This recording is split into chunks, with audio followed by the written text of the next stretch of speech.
야곱이 전 가족을 이끌고 애굽에 들어간 지 400년 만에 애굽에서 나왔어요.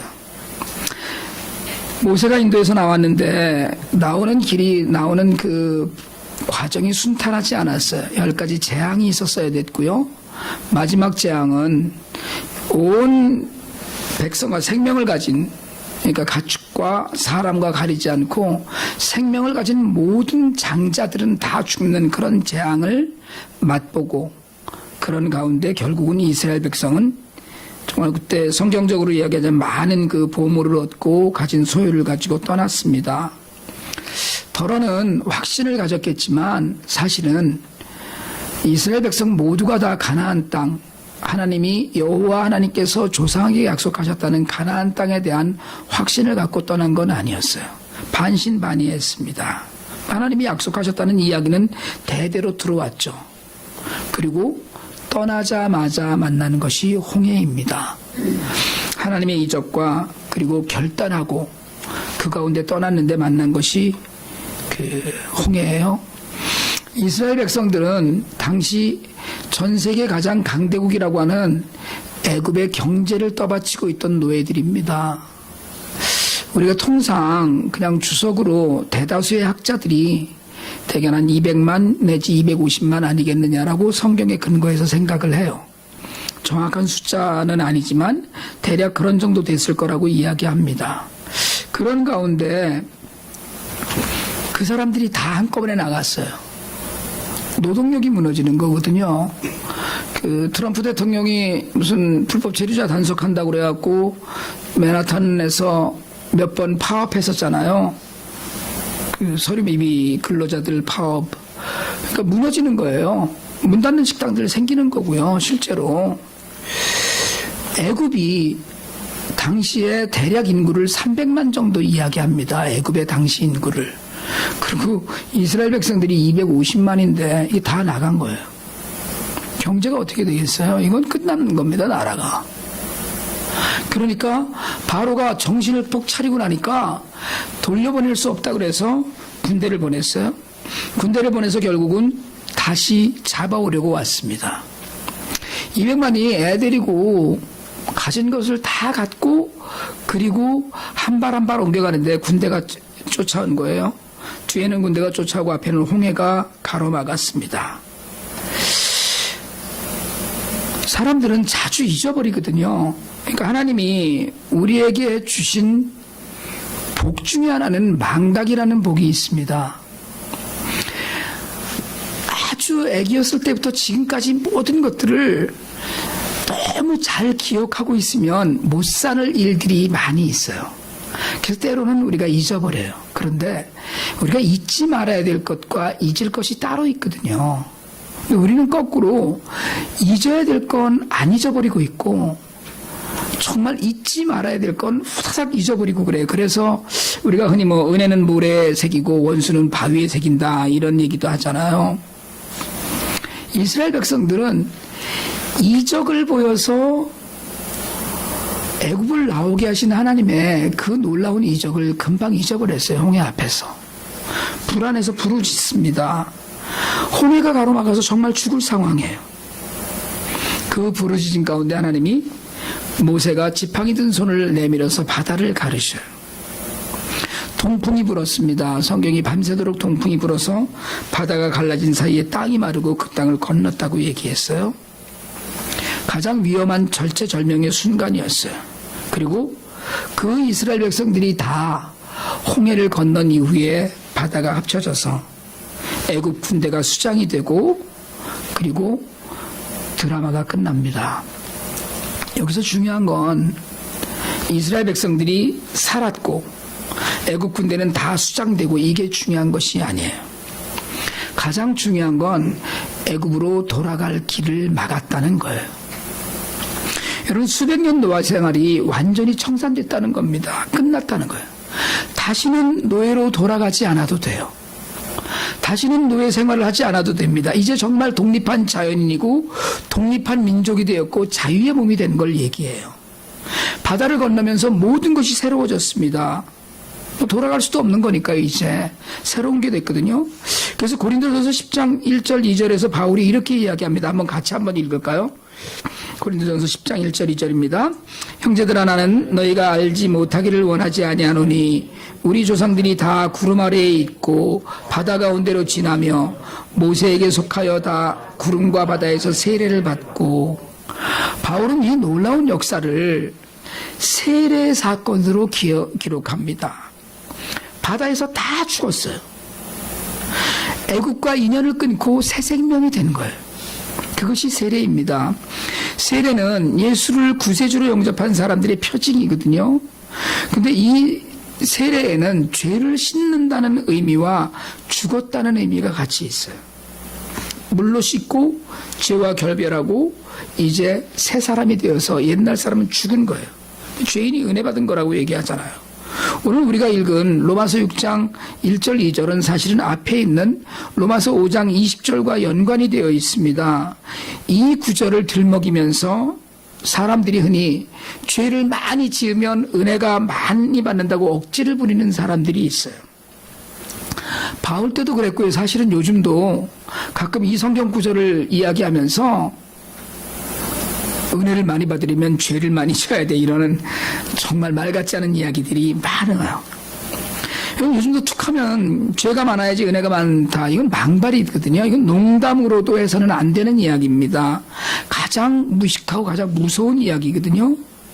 이 구절은 큰 죄인이 구원을 받았을 때 그 죄보다 훨씬 더 큰 예수 그리스도의 은혜가 있었음을 이야기하는 겁니다.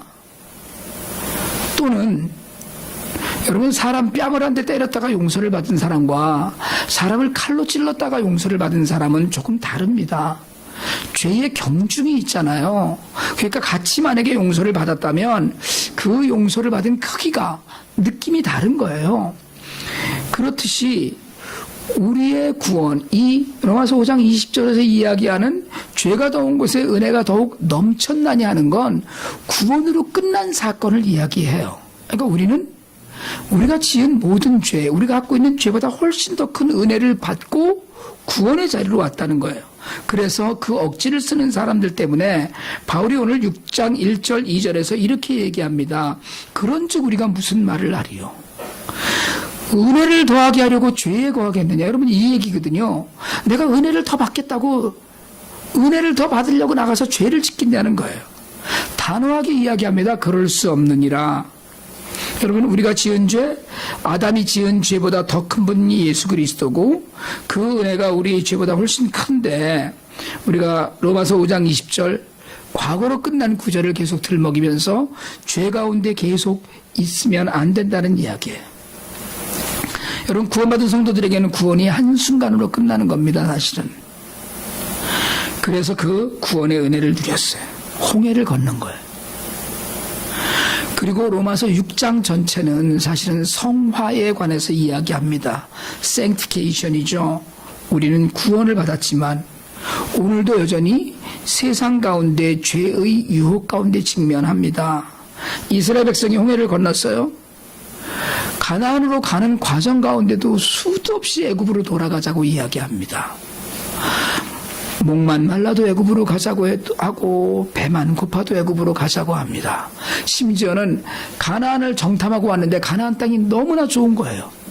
그런데 거기 있는 사람들이 키가 좀 크고 덩치 크다고 애굽으로 돌아가자고 온 백성이 부르짖었어요. 결국은 애굽에 있는 추억을 명확하게 기억하던 모든 세대가 다 죽은 다음에야 가나안으로 들어갑니다.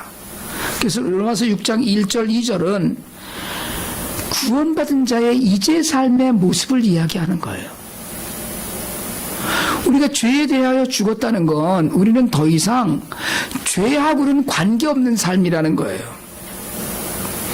이스라엘 백성에게 홍해가 덮여서 돌아갈 길이 없어진 것처럼 우리는 죄에서 돌이켰기 때문에 이제 다시는 죄로 돌아갈 수도 없고 돌아가서도 안 되는 거예요. 근데 여러분, 정말 죄에서 구원받았다면, 정말 구원받은 사람은 어떻게 살아야 됩니까? 방향이 달라진 거잖아요. 이제는 애굽을 향하는 게 아니고 가나안을 향하고요. 말씀을 사모하고 예수 그리스도에게 더 가까이 가고 싶어하는 사람이지, 구원받았으니까 이제부터 마음 놓고 죄 좀 더 짓자. 이건 아니라는 거예요. 구원파의 논리거든요. 구원받았으니까 이젠 마음 놓고 죄 좀 짓자. 6장이 성화에 관한 내용이라고 말씀드렸는데 구원은 한순간의 사건이지만 성화는 과정입니다.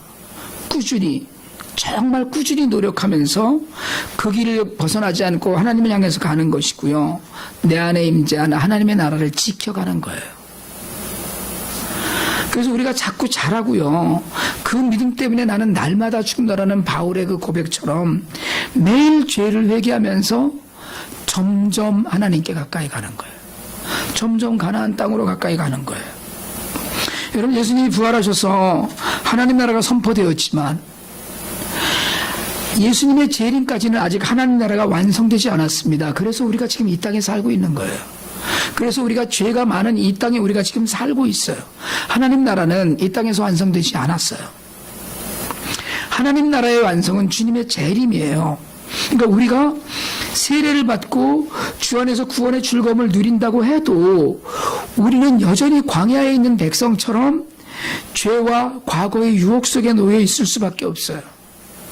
그 과정인 성화는 우리가 여전히 가야 될 길이 남아있다는 걸 이야기합니다. 그래서 사실은요, 우리가 죽기 전까지 우리의 모든 삶은 훈련이고 연습이고 과정이에요. 홍해라는 세례를 통해서 광야라는 믿음의 여정 가운데 우리가 섰어요. 건너야 돼요, 이 길을. 우리가 때로는 가볍게 생각하기도 하지만 여러분, 세례는 아까도 말씀드렸듯이 씻는다는 표현도 있지만 익사했다라는 표현도 있어요.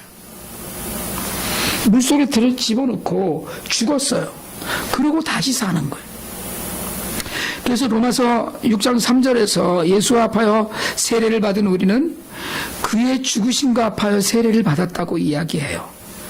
그래서 4절에서 세례가 곧장 그와 함께 장사되었다고 이야기합니다. 여러분, 죽음은 죽어야 새로 태어나는 부활에 연결돼요. 그래서 우리가 다시 죽지 않고 다시는 사망이 주장하지 못한다고 바울이 8절 9절에서 이야기했던 것처럼 여러분, 죽음은 완전해야 됩니다. 설 죽으면 죽은 것이 아니에요, 사실은. 그래서 장사되었다라는 표현을 쓴 거예요. 장사되면 어떻게 됩니까? 장사되면 시체를 관에 넣고 화장을 하든 매장을 해요. 관에 뚜껑이 닫힐 때까지. 여러분, 우리가 그 장사의 과정이라고 이야기해요.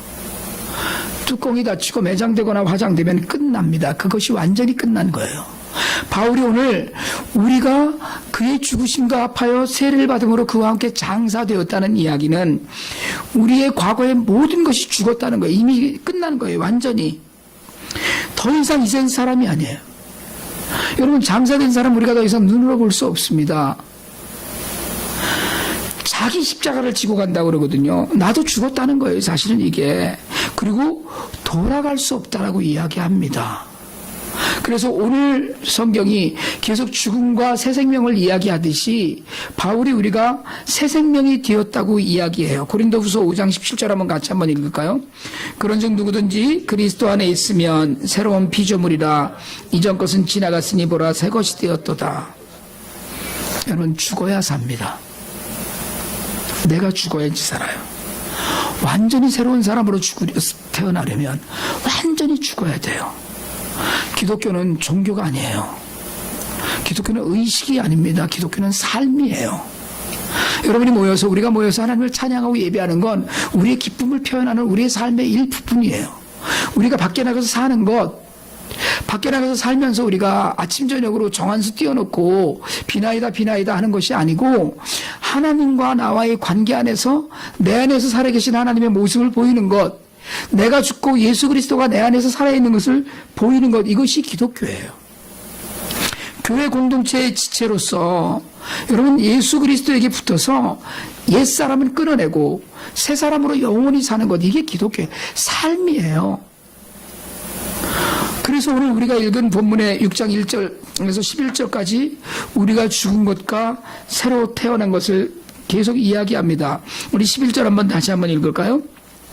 이와 같이 너희도 너희 자신을 죄에 대하여는 죽은 자요 그리스도 예수 안에서 하나님께 대하여는 살아있는 자로 여길지어다. 여러분, 이런 사람이 죄에 대해 죽었다는 건 이미 이제 죄악은 끊어진 거예요. 죽은 건 끊어진 거니까 죄악은 완전히 끊어졌어요. 다시는 내가 그쪽 돌아보지도 않아요. 죄도 나를 돌아보지 못해요. 죽었는데 소용없는 짓이 됐어요. 죄의 입장에서는. 그리고 이제 예수 안에서 하나님께는 살아있는 자, 살아있는 거예요. 하나님이 보시기에 어이 펄펄 살아있네 이놈, 아유 정말 잘하고 있네. 이게 하나님께는 살아있는 거거든요. 죄에 대한 죽고 예수와 함께 같이 죽어버리고 하나님을 사랑하면서 사는 일. 죄를 사랑하는 것이 아니고 하나님을 사랑하고 구원을 사랑하고 복음을 사랑하고 십자가를 사랑하는 일, 이게 우리가 살면서 가야 되는 일이에요. 죄에 대해서 죽은 사람, 어떻게 해서 새 사람이 된 사람은 그럼 어떻게 살아야 됩니까? 여러분, 첫 번째는 삶의 방향이 달라져야 됩니다. 삶이 바뀐 사람이거든요. 맨날 옛날 것에 묶여갖고 전혀 습관을 버리지 못하고 나쁜 일들을 버리지 못하고 그러고 사는 것은 방향이 바뀌지 않은 거예요. 아직도 노예에서 홍해를 건넌 후에 자유인이 되었는데도 여전히 노예의 삶을, 여전히 비굴한 삶을 살면서 여전히 누군가가 나를 시키지 않으면, 여러분, 노예는 그거잖아요. 시키는 대로만 하는 게 노예잖아요. 누군가 나를 시키지 않으면 다른 걸 못해요. 내가 생각해서 내가 마음을 들여서 내가 무엇인가를 하는 게 아니고 누가 뭘 가르치지 않으면 못합니다. 자꾸 애굽을 돌아봐요. 자꾸 내가 옛날엔 안 그랬는데, 내가 옛날엔 이랬는데, 내가 지난날엔 이랬는데. 여러분, 옛날 얘기할 거 없습니다. 옛날은 전혀 얘기할 거 없어요. 불교는 윤회를 이야기하잖아요. 빙 돌아서 다시 와요. 그래서 도깨비에 보면 지은타기가 나중에 다시 살아오잖아요. 그죠? 모르는 척하고 계시는데 사실은 드라마잖아요. 윤회를 이야기하는. 그러나 여러분, 하나님은 그렇게 만들지 않으셨어요. 인생은 직진이에요. 가면 돌아오지 못합니다. 여러분이 보낸 시간 가면 돌아오지 않아요. 장한자매가 혹시 이게 내가 공부를 이렇게 해서는 안 됐었다 그러고 하고 다시 입학해서 졸업을 다시 할지는 모르지만 그런 일 없잖아요. 혹시 그걸 반복한다고 해도 옛날에 그것이 아니고 옛날에 그 시간이 아니에요. 우리가 혹시 지나온 일이 잘못되어서 내가 그걸 회복하기 위해서 그 일을 다시 한다고 해도 이미 그 시간은 지난 거예요. 내게 온 건 다 새 시간이에요. 하나님은 우리를 돌아가라고 하지 않으십니다. 천국은 직진으로 해서 계속 가는 거예요. 그런데 우리는 자꾸 옛날에 하던 습관을 그냥 계속해요. 성도의 신앙은 개인 신앙이 아닙니다. 여러분, 성도의 신앙을 내 믿음이다라고 이야기하는 건 사실은 옳지 않습니다. 기독교인의 신앙은 공동체 신앙입니다. 예수 그리스도는 교회를 통하여서 역사하시지 개인을 통해서 역사하시는 것이 아니에요. 그래서 우리가 교회로 모이고 예배로 모이고 공동체로 모이는 겁니다. 어느 날 갑자기 집에서 돌을 닦고 있는데 깨우쳐서 내가 예수를 믿게 됐다. 그럼 뭐가 됩니까? 다 재림주가 되는 거 아니에요? 그 이단이 되는 거예요. 자기가 교주가 되는 거고. 우리를 공동체로 모이게 하고 공예배에서 세례받게 하고 구원의 확신을 서로 고백하면서 교제하게 하고 하는 이유가 뭐냐면 이게 교회 중심의 공동체 중심의 신앙이기 때문에 그래. 그래서 교회를 그리스도가 머리된 그리스도 몸된 교회라고 하는 이유가 모든 성도들은 사실은 교회의 지체가 되어야 돼요. 그게 공동체 신앙이에요. 그 안에서 한 방향을 보고 가는 겁니다. 거듭난 은혜와 결단을 함께 나누면서 서로 어깨동무하고 같이 방향을 바꾸지 않도록 해야 돼요.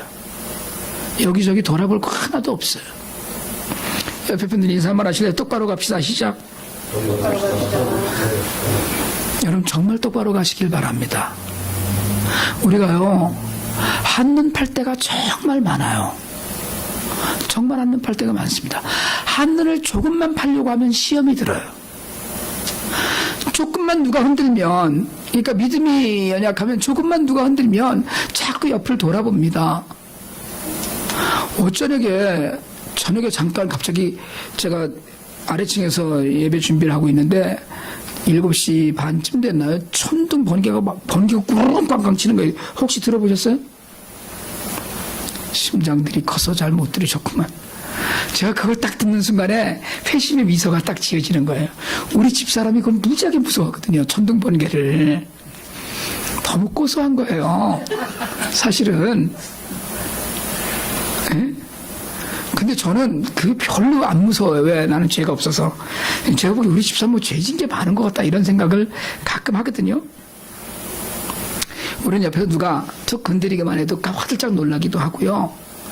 누가 옆에서 무슨 말 한마디만 해도 그게 맞나? 라고 귀를 기울여요. 여러분, 하나님 말씀에 귀를 기울이고 하나님 한 분만 바라보는 그런 시각을 가지시기를 축복합니다. 새로운 생명이 된 사람은 두 번째로 예수와 연합하는 사람이에요. 뉴욕을 한동안 저희가 처음에 왔는데 뉴욕 시장이었던 분이 뉴욕을 멜팅팟이다 이렇게 얘기한 적이 있어요. 멜팅팟이라고 이야기하는 건 뭐냐면 모든 인종들이 다 잘 섞여서 융화해서 산다는 거예요. 그리고 몇 해 지나지 않아서 그걸 수정했어요. 뉴욕을 샐러드 볼이라고 합니다. 그죠? 예?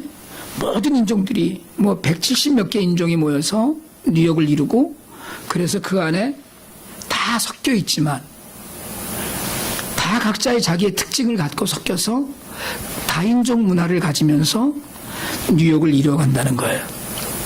여러분, 이게 샐러드 볼이거든요. 누구는 그냥 토마토인 채로, 누구는 야채인 채로, 누구는 소스인 채로 그렇게 있지만 그것이 모여서 한 맛을 이루어가요. 근데 여러분, 멜팅팟은 뭡니까? 다 녹여서 스프 같은 거예요. 그냥 형체도 없어지는 거예요. 여러분, 예수님과의 결합은 화학적 결합입니다. 섞어놨는데 어느 순간 그냥 갑자기 나 따로 예수님 따로 이게 아닌 거예요. 우리는 십자가에 못 박혀서 그냥 예수 그리스도의 사람이 됐어요. 여러분, 물에 설탕 타갖고 물 따로 마시고 설탕 따로 마실 수 있습니까? 커피를 설탕에 타놓고 물에 타놓고 그러고 나서 나는 커피 따로 건져 먹고 물은 이따가 마실래 이러는 사람이 있어요? 못 나눕니다. 우리가 그런 존재여야 되는 거예요. 우리가 예수와 연합해야 돼요. 그러려면 그냥 우리가 예수이고 예수가 우리여야 돼요. 그래서 이걸 작은 예수라고 이야기합니다. 성령이 우리 안에 계시고 하나님 나라가 너희 안에 이미 임했다고 하셨기 때문에 우리 자체가 그냥 예수의 모습을 그대로 드러낼 수 있어야 돼요. 우리가 예수의 DNA를 그대로 가진 사람이어야 됩니다. 예수님 이야기하시잖아요. 나는 포도나무여 너희는 가지다. 어떤 가지예요?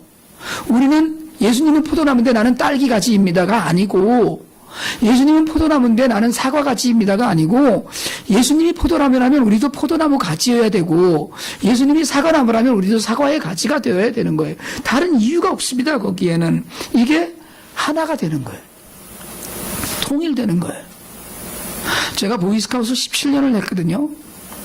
그래서 저는 유니폼 입는 걸 굉장히 그 영향 때문인지 단체로 행동할 때 유니폼 입는 걸 좋아합니다. 될 수 있으면 수련회 나가면 티셔츠 맞춰 입고요. IT팀 저희 반드시 조끼 입죠. 물론 거의 유용한 기능적인 문제도 있는데 유니폼을 입으면 일단 사람들이 하나가 돼요. 그래서 한국에서는 예비군복을 입으면 똑같이 못된 짓 한다고 그러잖아요. 그게 똑같아지는 거예요. 그냥 사장님도 예비군복을 입으면 예비군이 돼버리고 운전기사도 예비군복을 입으면 예비군이 돼버리는 거예요. 말 그대로 유니폼이에요. 유나이티드 유니 할 때 그 유니예요. 하나라는 거거든요. 맞췄어요. 예수 안에서 죽고 예수 안에서 사는 사람은 예수의 옷을 입고 예수의 모습을 하고 예수의 심장으로 사는 사람입니다. 나는 예수 믿는 사람들이라고 말하면 다 같은 예수의 DNA를 가진 사람이어야 되는 거예요. 예수의 심장, 예수의 성품, 예수의 눈물, 예수의 십자가, 예수의 부활이 다 우리 모두의 것이 되어야 됩니다. 여러분, 죽어야 살거든요. 내가 죽어야 살고 내가 포기해 살고 내가 내려놓으면 삽니다. 우리는 내려놓질 못해요. 그래서 못 살아요. 주님은 손을 잡아주시려는데 내 손에 든 게 너무 많으면 손을 잡아줄 수가 없어요. 여러분, 이게 하나님의 나라 법이고 이게 하나님 방식이에요. 하나님의 방식은 세상 방식과 너무나 많이 다릅니다. 세상에서는 악착같이 밟고 1등이 되어야 삽니다. 그러나 하나님의 방식은 1등이 되어서 살지 않아요. 하나님 안에서 살아요. 그럼에도 불구하고 1등 하시길 바랍니다. 그러나 그게 중요한 게 아니에요. 내가 죽었나가 중요해요.